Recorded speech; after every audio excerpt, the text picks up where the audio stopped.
Welcome to the Wild Physio podcast with your hosts, Andrew Wild and Chaz. How are you, mate? Good mate, how are you? Very well. Last week's episode was well received, and today we're going to go with another nutrition podcast. And today's topic is weekend eating and how weekend consumption can change one's diet for the worse. And it could potentially kick you from a deficit during the midweek into either a surplus and maintenance. And this is maybe the reason why people aren't losing weight. So let's talk about firstly why weekly calories trump daily calories when it comes to a fat loss journey. hmm Yeah. So I love this topic, and I think a lot of people really want to be dialed in all week and like I'm doing all the right things. And then, I'll enjoy the weekend, I'll be social, all those things, but I think you kind of have to reflect on what you do on the weekends and its impact. I don't want to stop anyone from being social or having events or, having a couple alcoholic beverages, whatever it is on the weekends that people enjoy.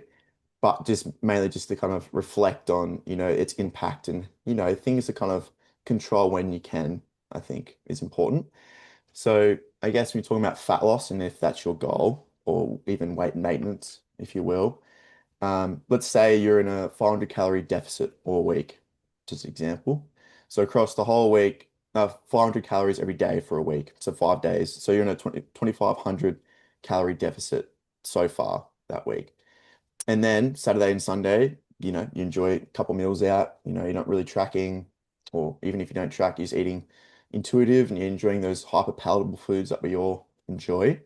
And then Saturday, you have 1,500 excess calories, and then the same Sunday, you're already above your budget for 3,000. So you can undo great progress in 5 days, easily in 2 days.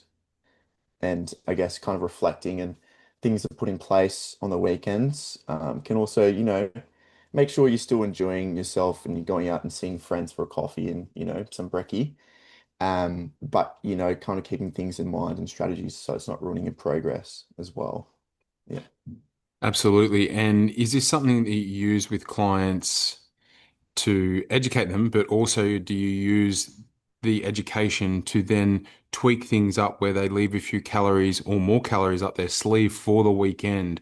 So Mhm. they're cycling their calories. So they've got less during the weekdays when they're a little bit more strategic and they're a little bit more potentially disciplined.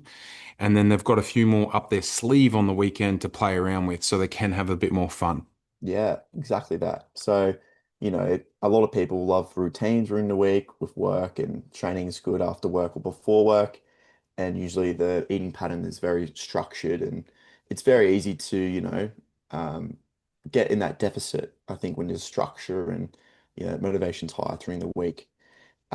So yeah, I think with clients, and it depending on the client, obviously, but a lot of clients do prefer to kind of keep some budget, I guess. We'll keep some in the bank throughout the week, and maybe they have an extra 1,000 calories to play with on, Saturday or Sunday, or maybe they go 500 and 500, etc., something similar to that. And that allows them to, like I said, go out and enjoy, even if it's a couple drinks. Yes, alcohol does contain calories, especially if you're having it with, sugary, juice or soft drink or beer, things like that. But even if it just looks like a meal or something, you can very much save a bit of those calories for the weekend and still enjoy, having that good lifestyle.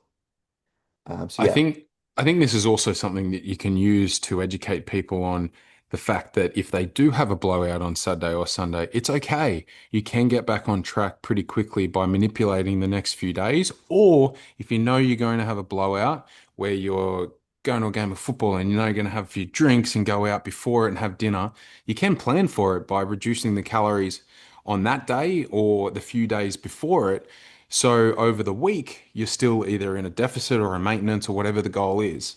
yeah. And you can do it in the same day. Then, if maybe this last minute event came up and you didn't budget your calories for the weekend, you can still just kind of have protein most of the day, have, some healthy feeling foods of fiber and veggies and stuff, still get lots of nutrition in. And then you kind of saving those calories for the back end of the day. And for like pizza or Italian or a couple of wines, I wouldn't recommend this all the time. I think eating spreading your calories out enough throughout the day, if it's all the time, is important, not only for performance, but psychological, knowing that you're not always just kind of starving yourself during a day and then, just smashing yourself with food at night just to get to sleep full. But if it's the one-off, it's definitely applicable and can be utilized for sure. Yeah. I think even personally for myself, if I ever have a blowout, I struggle the next day to eat. I don't know about you, but if I have too many drinks and have a decent sized meal, the next day I just don't feel great. And I think that a lot of that's to do with the alcohol, but Mhm. I naturally kind of get back on track purely because I can't eat that much that next day. And then the next day, even I'm struggling a little bit there. It's a little bit easy for me to say when I've got so many calories up my sleeve.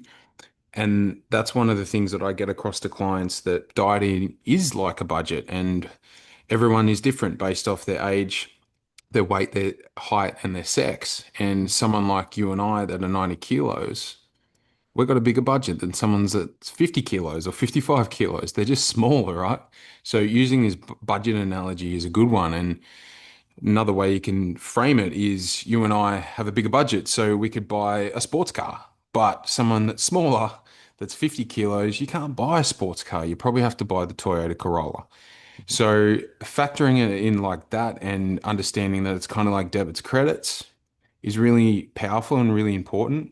But I think the big thing today is getting across that the weekly trump daily. And just because you have a blowout doesn't mean your diet's completely ruined for the week. Yeah, absolutely. And I guess I want to touch on also, the fact or the impact of sodium and water retention. So, if you do have that beautiful pizza out and it has lots of sodium, you can't track that sodium. You don't know how they're cooking or preparing things on the food. So you might be a bit water retentive and holding on to a lot more water the next day. And that could be mistaken for, where I do look much more puffier and it's not all fat. And the scale will go up as well. That's definitely not fat. You don't gain that weight in one day. And, that emotional reaction can cause more restriction the week after. And it can really come and turn into like a little cycle of, the guilt feeling the motivation during the week. And then, you still want to relieve yourself on the weekends because you've been just, really hard on yourself all week. So then you do it again and then you do it again. So you're having that guilt instead of, that just enjoying, lifestyle and kind of using these small strategies here and there to help, still achieve your fat loss or maintenance goals or even its muscle gain goals. You can use these small strategies, but don't let that control your life either. I want you to still be out enjoying those foods and not feeling like it's a bad thing at all. Even if you didn't, have a budget during the week and you still didn't have a budget for that day, I still think you should go out and enjoy that. And like Andrew said, your body's going to know excess calories and feel coming in.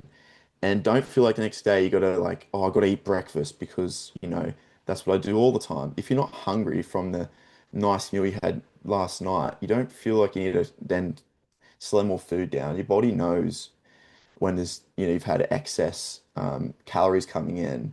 And I think you should naturally just kind of reverse back to where you were before by, Monday, Tuesday, you could be back on track and not punishing yourself about it as well. It's a huge thing to consider. Yeah, I completely agree. And over the years, when I have slept in and had a big night the night before, instead of having, 4 or 5 meals like I normally do per day, I may reduce that just naturally down to 2 or 3. And invariably, that gets me back on track. And the thing is here, we're not saying go out and have massive nights all the time. We're not saying that. But if we do, and if you do, you're human, right? It's going to happen. You can just manipulate things pretty comfortably to get back on track. And just an FYI as well about restaurant meals. They are heavily laden with calories, so you need to factor this in. And it is hard to know exactly what's in the food because you actually don't see them make the food unless it's something where you're sitting over a bar at like I don't know, a sashimi restaurant in Tokyo or something like that, and you can actually see it, but you don't know what they're doing with the food. But a study by Urban et al. In 2016 showed that the number of calories on average in non-chain restaurants is about 1,200 calories. And Mhm. that does not include appetizers, desserts, and energy containing beverages such as alcohol. So if you're adding all of that up, including the appetizers, desserts, alcohol, it could be over 2,000 calories, up towards 3,000 calories in one meal. So this is a really important factor as well for people to consider. If you're eating out all the time and you're making decisions out that are calorie laden, you need to factor that into your weekly budget. Absolutely. Yeah. And it can be very eye-opening, I think, when even people try and, look up the energy of some of the meals. And some restaurants, chain restaurants especially, will contain the energy and estimation of what's in their meals. And you can even have a look at that. McDonald's is a good example of something you could look up. And, what you'd typically have, it's, a burger and chips and a large drink, whatever. Like you can be surprised, it's probably 1,500 plus calories just in that. And it can be an eye opener to, I don't expect you to do it all the time. I think it kind of can ruin, choosing something off the menu that you want to enjoy most and doesn't have to be in your budget. I think it's a balancing side of things here, but it can be an eye opener to realize, okay, maybe I won't do it as frequently as, every weekend, like Andrew mentioned. I guess next thing I want to touch on is, even if your goal is muscle gain and performance, so, if you are in a surplus or, you still don't have that strict budget, or if you're doing fat loss, I think it's still so important to know what you're doing on the weekends that still, ruin your progress and your goals. So, let's touch on alcohol. Alcohol impairs muscle protein synthesis. It also ruins sleep recovery dramatically, depending on how much you have. But even one alcoholic beverage stops you from getting into deep sleep, REM sleep, until those alcohol is out of your body or your system. So it's impacting your sleep dramatically. Even if you feel like you're going to sleep and you're knocked out from the beers you've had or whatever it is, the wine, because it does make you sleepy after time. And after a big, carb heavy meal, you could feel like you just slept so well. But then a lot of people feel like, oh, I feel so rough in the morning still, but I slept, a long period of time. Like you're in light sleep pretty much the whole time, which is just you're pretty much like you're conscious, but you're not getting any regenerative sleep at all. So it's not helping with, recovery, even cognition, all those benefits that, you want to have, especially when it comes to Monday, you're not getting. And I mean, my baseline, I feel like people that do it less frequently, the baseline over time just gets higher and higher and higher. And for example, if I was going to go out for a mate's birthday and enjoy a couple beverages and a nice dinner, I probably won't be back to baseline for like 2 or 3 days after. And I'd like to say I'm still pretty young and I could still probably handle doing that on paper. But I think because your baseline and what's actually normal for how you feel gets so much better over time once you're consistently doing things right. When those, one nights you do enjoy yourself and that's fine to do so, you can really notice the impact. And if you're kind of doing that weekly, I dare say you're probably not reaching baseline often, to be honest. Yeah, And this kind completely agree. And imagine having drinks every night because people fall into that trap as well, don't they? Where they have a glass of red or they have a beer every night with dinner of, and they don't realize that this is impacting their sleep. for sure. I'll touch a podcast on the effects of alcohol on sleep and everything else. It was very eye-opening to me. It's an amazing podcast on it. And this is not, us telling you to never drink. There's time and place for it, but we're just educating you to make with your own decisions, I guess. To shine light on its impacts. And some people can just be a bit, you just don't look at it, I just do it. It's just part of what I do, you're not showing the benefits of not doing it. Yeah, and it's all about moderation, right? Like the recommendations currently in Australia are no more than 10 drinks in a week and no more than four in a session. So they're the recommendations that the GPs and physios are probably telling you.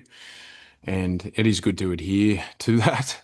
I have blowouts more than four drinks in a session, but at the same time, the frequency of those sessions it's dropped considerably in the last 5 to 10 years as I've gotten older, but also as I've gotten older, I've probably prioritized my health a little bit more. And when we all have grown up, all of my mates and I feel like a lot of them have got kids and we've got more responsibilities and you've just got less time to go out. So I still like going out and having a good time, having a few drinks, but it doesn't happen as regularly as it used to. I love the Frank Sinatra quote. I think I've used this a few times on the podcast.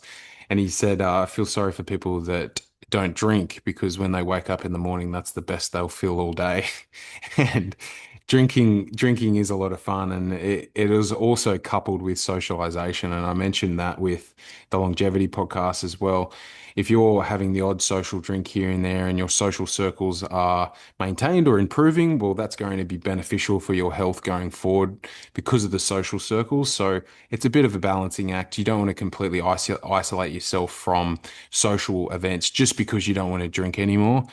Still go out, you can have a drink or a soft drink or something like that, and you're still getting the benefits of the socialization. Yeah, absolutely. And this can look like, I think one of the biggest things I do with clients is, small goals and setting realistic goals. And, those small goals over time build momentum and confidence and motivation to continue. And it could like having, if you go out every weekend and you're having those drinks, I'm not going to say we're stopping this to once a month. That's not achievable. It's gonna be let's have one less wine every single weekend, instead of having 4 or 5, it's having 3 to 4. And then once I start achieving that, okay, then we're gonna move forward from there. So it really is just kind of lowering what is kind of detrimental to your goals and moving forward. And I don't expect anyone to reverse everything they've done, because there's a lot of benefits, like Andrew said, about, going out and seeing people and having great friends and a great social circle. And I don't expect anyone to feel restricted by this ever. And it's a very great way of kind of having a balance between this as well. I think alcohol is a really good topic for another podcast, but while we're talking about it as well, it seems like the younger generations, as in your generation and the generations under you, are drinking less and less, which is great. And I think this is a product of a couple of reasons, I think, and cost of living is one of them. I think people just can't afford to go out like they used to. And the other thing is now people are a little bit more health conscious, and that's most likely a product of Instagram, TikTok, and so many fit people now out there, and they see them online and they want to be like that, and they're spruiking that alcohol's not great for you. You probably shouldn't drink too much. So I think we're moving in the right direction with alcohol consumption. I think in this country, there is less of a reliance on binge drinking and people going out and just completely obliterating themselves. I think my generation, a lot of my mates and even myself, we got sucked into going out and having a massive night. And I think we're definitely moving in the right direction. And a lot of these younger kids around your age and younger than you, they're just mentioning to me in the clinic that they don't really drink that much. I think it's great. Yeah, I'm a great example of that. During college and uni, I did have, that fun time, and I don't regret it at all. It was amazing to meet some of the greatest friends I have now, my two roommates. I met during uni, and, those fun times are great. But yeah, I definitely, like, I only drink for special events. It's like probably a balancing game of, yes, cost of living, it is so expensive, but Agreed. I think also access to the information that a lot of people just didn't know the effects of alcohol. And, they thought, if your sleeps, I guess, had a little bit maybe that night, or, they didn't think the actual extent of how bad it is for you. So I guess people's, yeah, having that knowledge as well kind of helps make that decision. And it's also about the circle you're in. Like my roommates, none of us really drink often. And I think that culture shift is going to take time, but it is changing. And I know Australia's, known for, the high alcohol intake, and just, known for the beers and stuff like that.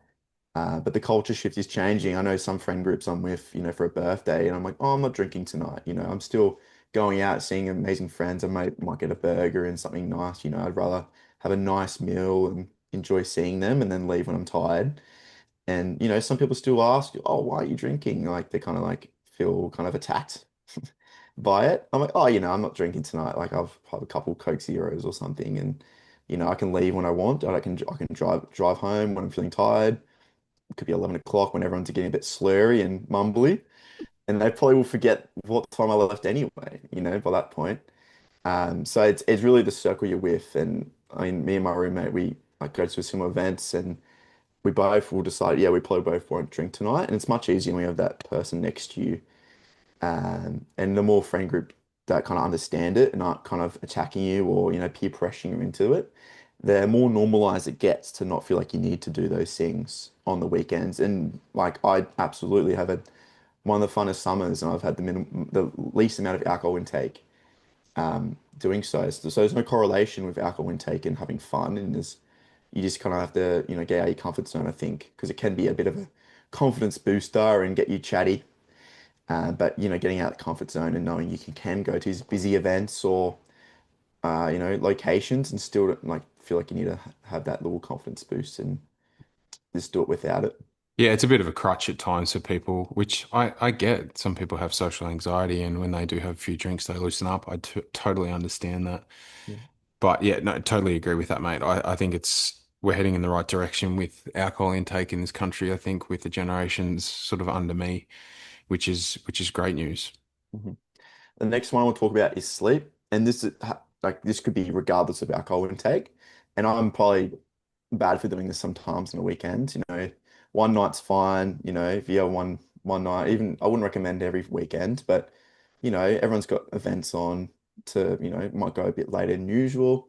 But having 2 nights in a row when you're getting 4 to 5 hours of sleep can increase ghrelin, which is your hunger hormone, decrease leptin, your satiety hormone, what makes you feel full. It reduces insulin sensitivity, increases cravings, it reduces impulse control, from cortisol. It just kind of it does, a lot of people that work really hard on the weekends with training and nutrition and, career and being focused and you come to the weekend, really the most best thing you want to do is relax and get lots of sleep so you can all do it again next weekend. But then there's also this next side of things where, I've been working all week. I want to enjoy myself, go see some friends. So then if you're doing, every Saturday, Sunday, you're getting minimal sleep, or Friday, Saturday, getting minimal sleep, and then you go back Monday, I'm like, oh God, I'm wrecked. You're burning the candle at both ends a little bit sometimes. So I fall in this trap sometimes, got to see some friends and got to do activities on the weekends, and it can go a bit later than usual unplanned, especially those fun nights where, time just gets away and you don't even notice it's how late it is. Those nights we'll never ever regret. Obviously, they're amazing and you remember those events. But I guess kind of keeping that in mind if you're trying to do it several days in a row and you're kind of noticing or reflecting on, oh, this week wasn't great. I did all the things right. I was eating well. I was hydration. Training was all things really good from Monday. I wonder why I was still so tired and didn't hit my numbers in gym, etc. You could reflect on maybe it's probably because I had maybe 8 hours total sleep the whole weekend, but not the weekend before. So like I said, I don't expect anyone to feel like they need to get the perfect amount of sleep and keep the circadian rhythm in check all weekend, but kind of keeping that back your head of knowing, if I'm most Mondays and Tuesdays still not really there cognitively or, physically, it could be looking at what you're doing on the weekends in terms of sleep, regardless of alcohol. Absolutely. There's impairments for sure. Like I'm dealing with a 4.5 month old puppy at the moment that wakes up regularly, especially early mornings, and I've gotten up really early every morning for the last couple of months, and I haven't really had a decent sleep in for a while. And I've noticed on the days where I'm more underslept, even today, I got up at 5 because he got up. Mm, So, and this is common with parents, obviously, as well, getting up with their children. I feel not as sharp. hmm I feel like cognitively, the cogs are turning, but they're not turning as fast as they usually do. So there's definitely impairments. And I've noticed even with my training in the last month, especially, there's been some days that have been really, really good, but I've probably had more off days than I usually have. And that's just purely because of sleep or broken sleep. It's huge you mentioned that because there's probably a lot of parents screaming at me right now, going, "Well, I'm not going out for those events or going for an alcoholic beverage, but I have a kid and two, toddlers running around, and I can't get sleep to save my life, and I want to. So I understand that, and it's never perfect, and I'm very, naive when it comes to I have no responsibilities. I don't even have a dog, so I can really just control those variables and understand that there's a lot of people that can't. So it is very difficult, I know, for people to try and, get that sleep, and you got to do what you can do. and I understand that. Yeah, you can only do your best. You can only try as hard as you can, considering the situation you're in. And often that'll mean for a parent, if they've got a newborn that I've got, my sister's just had her second kid and she might have a sleep when she can during the day, a nap of half an hour to an hour or something like that. So just trying to get some sleep that's quality and having some consistency is good, but it's very inconsistent when you've got children. So it's just doing your best. And that's a bit of give and take with obviously the partners and having grandparents around and this type of stuff. So it's easier said than done. Yeah, I agree. I guess I want to kind of touch on the psychological loop a little bit more. So, kind of now zoom out, the real issue is not the pizza, it's not the couple beers you're having. It's the identity, Ask, are you someone building long-term momentum, or are you someone surviving the week to escape on the weekends? Are you someone that's kind of, are you consistently getting better in training, nutrition, career, family? It could be kids, whatever priority is at the moment, or a massive aspect of life you want to get better at. Or are you kind of just like excited for the weekends to kind of, you've been suffering from guilt or, pushing through the weekend. And yes, some weekends are tough, regardless of stress, whatever it is, many variables go into it, and you can have those tough weeks. I understand that. But overall, zooming out, is every week, you're just suffering and pushing through to, blow out on the weekends? Or are you someone that's kind of building that long-term momentum during the week and it's kind of, you're excited for the weekends, obviously, but, you're excited for Monday also to get back into it. I guess it's something to kind of reflect on and kind of understand, I'm not just getting to the weekends to survive another week or, the other way around. And, the weekend, it's an extra to the week. I think that's something to really think about. And maybe it's could be because you're over restricting during the week or overtraining, or under eating as well, really pushing through, and over identifying the being good part during the week. Um, and kind of, yeah, reflecting on that, I think is a really big thing. It's also really important to have a team around you if you need help and you need more help than just from a dietitian or a physio. Having a GP in your corner, having psychological help as well via a psychologist or a psychiatrist. It's important to have a medical team around you if you are struggling with something that is potentially more sinister or you are struggling more with your mental health. So, if that is the case, make sure that you're not just seeing one person, that you've got a medical team around you that can help you reach your goals going forward. Yeah, absolutely. And it's really good to talk about the mental health side of things. I don't think males do it enough. And I think even women's health as well, mental health.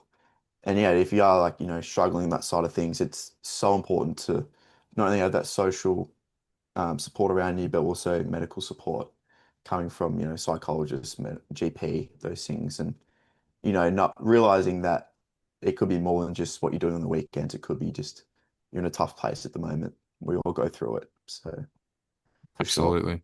The final thing I want to speak about was the 80/20 rule we've spoke about before in other podcasts. And yes, I think it's very good to aim for 20% of the time you're, on track and doing the right things, or, nutrition, training, career, etc. And 20%, enjoying the pizza and the beers, whatever it is. Same with sleep.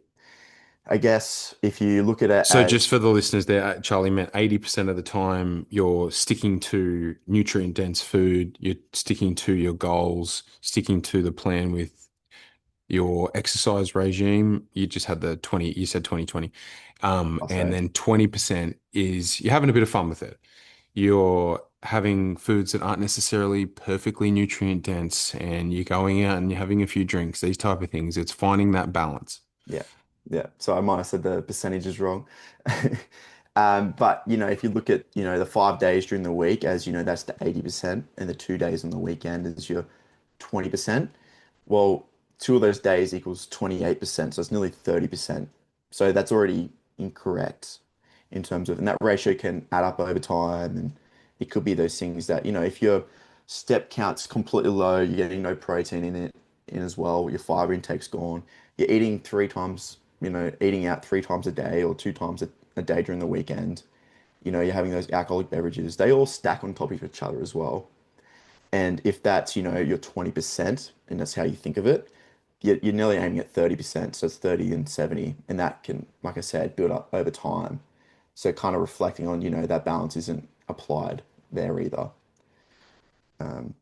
Yeah. So I guess that's kind of good to look at as well and know that, there's things to control on the weekend. Maybe having a minimal step count that you want to achieve during the weekends. It could be just going for a walk with a friend for coffee or walking the dog by the beach, or, it's even going for a dip and getting a couple laps in or whatever it is. Trying to be active during the weekend can help, and it can be enjoyable and not like a routine part thing like it is during the week. And like I said, it could be those small goals like, having one less alcohol beverage that one night every time you go out, or, aiming to have only one poor night of sleep instead of two. Yep. Those things, they all stack on top of each other as well, and kind of getting it back to the 80% and 20%. Habits are so important, and relying on habits rather than motivation is the secret to success going forward. So, trying to replace an old habit with a new habit, that's a really good way of doing it. We've mentioned that several times on the podcast, but you can only do your best. But it's always great as well to have people like us in your corner to help you out because no one's perfect. And it's a really good idea if you're on a dieting journey to have a dietitian in your corner, a PT, a physio, doctor, etc. People are here to help, and you don't need to do it alone. And if you need to talk to any one of us, we're here to help. But also, your friends are there as well to talk to about the struggles you're having if you are undertaking a fat loss journey, and your family. So it's good to talk about these things. Yeah. And change that identity. You're someone that is doing this goal. Yep. You're not someone that's trying to do this goal. You're someone that is doing this, you're changing your identity. And that might like involve, the people you hang out with support that. It might be change, you're not removing friends, but maybe you see the ones that love going out every weekend. Maybe you're seeing them less frequently, and you're seeing the other friends you met at the gym or the run club, and you're seeing them more frequently. They support your goals, your identity that you're shifting towards. And it's not clashing. It's kind of like supporting your environment a bit more. That's controlling your environment is also who you hang around, and who's supporting who you want to be. Completely agree, mate. It's been a great podcast, and the listeners will get a lot out of this. Thanks for your time. Now, tonight, the AFL starts. I'm going to the Swans versus Carlton at the SCG. And guess what I'm going to do? I'm going to have a couple of beers and I'm going to have a pie. But what I'm going to do is not stress about it. I'm going to reduce my calories a little bit for lunch. And maybe tomorrow morning I won't be as hungry. I might just reduce my calories a slight amount tomorrow morning, keep my protein high, and then I'm back on track. Back on track, ready for Monday. That's how I do it. Indeed. Yeah. Love that. As usual, stay strong.